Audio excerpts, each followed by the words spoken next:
Las políticas de izquierdas no sacan a los países de la crisis. Yo no conozco ningún país en Europa que haya salido de la crisis con políticas de izquierda. Ninguno. Si eso es así, pues tendremos que tener en cuenta lo que hay que tener en cuenta de cara al futuro. Sí que es verdad que a algunos partidos de izquierda les preocupa mucho eso de abatir la riqueza sin vencer la pobreza, y por eso tienen tanto interés en meteros unos impuestos en algunos casos de que arde Troya.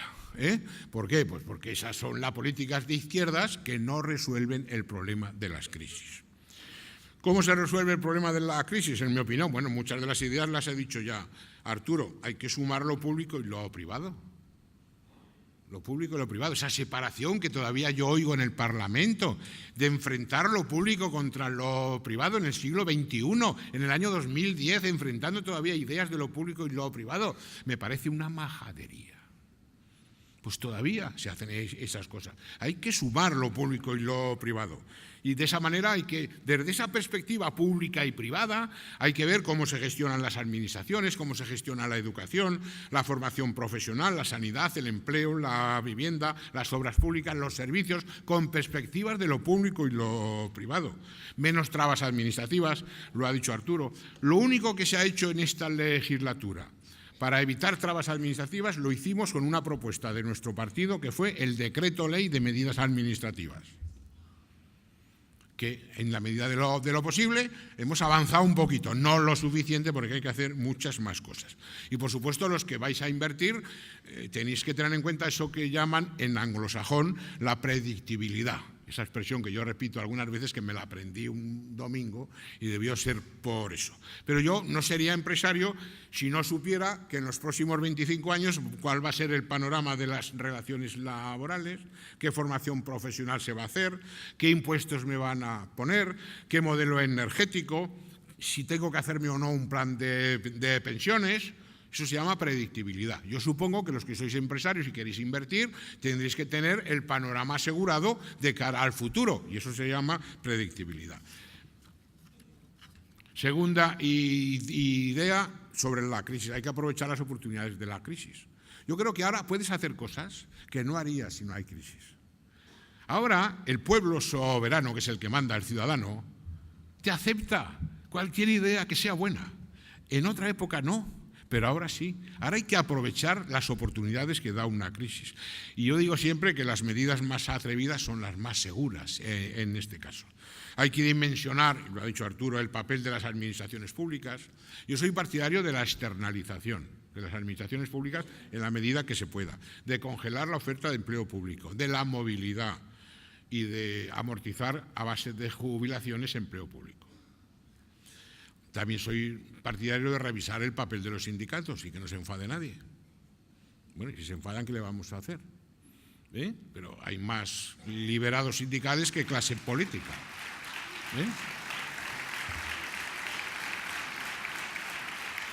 Hay más liberados que clase política. Hay que adecuar las pensiones a su futuro. Si queremos garantizar el futuro de las pensiones, tenemos que pensar, lo he dicho alguna vez, que cuando el canciller von Bismarck creó el modelo de pensiones, se jubilaban los alemanes a los 60 años, pero se morían a los 53. O sea, tenían esa prudencia de morirse antes para que les saliera el coste, la solución. Claro, ahora se mueren a los 83.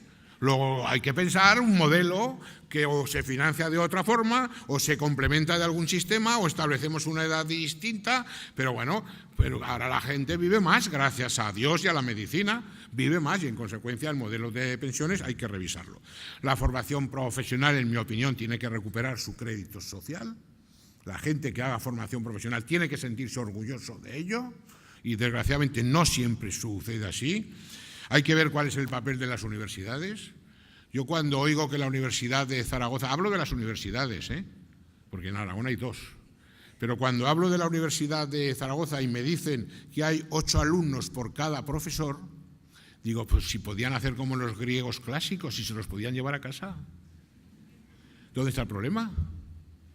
¿Dónde está el problema? El problema son inversiones. Son edificios, pero si hay un profesor para cada 8 alumnos, hacen falta aparatos, hacen falta laboratorios, ya lo sé, Pero cuando tienes un modelo universitario donde cada 8 alumnos tienen un profesor, sí tienen profesor particular. Si eso es así, y eso me lo dijo quien sabe. La energía nuclear, ¿por qué le tenemos tanto miedo?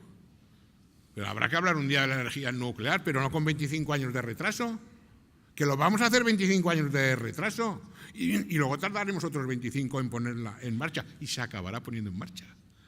Acabamos siempre teniendo la razón los del PARE. A veces tardamos 25 años, pero acabamos teniendo la razón.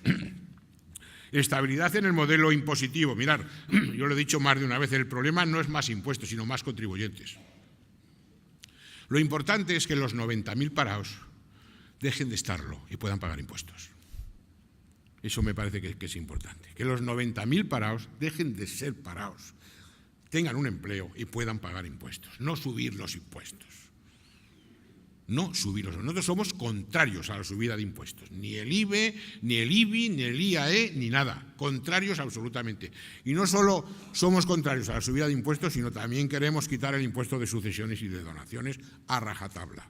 El 100%. Suprimir el impuesto de sucesiones y donaciones. Queridos amigos, el copago en sanidad, mirad, yo me quedé con una frase que vi un día en no sé qué congreso, de qué partido, muy de izquierdas no debía de ser ese partido, cuando ponía nada es gratis, no, de economistas, de unos economistas que ponía nada es gratis. Y decía un político inglés, estamos dando gratis la educación, estamos dando gratis a todos, quiero decir, estamos dando gratis la sanidad. ¿Por qué no damos gratis la comida? Que es más importante. ¿Por qué? Porque eso no se estila. Pero algo habrá que hacer, algo habrá que pagar. Es decir, no puede todo el mundo recibir todo gratis, porque también, desgraciadamente, hay diferencias entre unos y otros. Con consecuencia, defiendo el copago en sanidad en proporción a la renta y no soy nada partidario de regalar los libros de texto gratuitos a quien se los puede pagar. Me parece que no se puede tratar. La mayor injusticia es tratar igual a los desiguales. Tratar igual a los desiguales es un grave error. Y gastos de farmacia. Fijaros que habla un pequeño partido regional, por decirlo de alguna manera, de opción territorial. Habla de todas estas cosas de la política nacional. Gastos de farmacia. El 30% de la población de este país consume el 70% de la farmacia. Y de esos gastos de farmacia, buena parte acaban en la mesilla de noche o en la basura. Pues habrá que ver cómo resolvemos ese tema. Y no me parece que sea imposible. Ahora es el momento de decir estas cosas, porque ahora el ciudadano te asume las soluciones que le des, porque hay que aprovechar las oportunidades que da una crisis. Las relaciones laborales os preocupan evidentemente, el debate que se está produciendo. Sí a la productividad, la movilidad, la competitividad y nada de judicializar las relaciones laborales. A mí me parece que eso es un error tremendo, pero bueno, eso será más difícil. La educación. Lo resumo en una frase que espero que se me entienda. Se educa en España, se educa en los valores democráticos, pero no tenemos que educar por votación. Educar por votación, eso conduce a la mediocridad. La educación es algo más serio. En este caso, hay que educar en los valores democráticos, pero hay que educar con disciplina, con criterio, haciendo lo que hay que hacer y no por votación. ¿Me habéis entendido lo que quiero decir?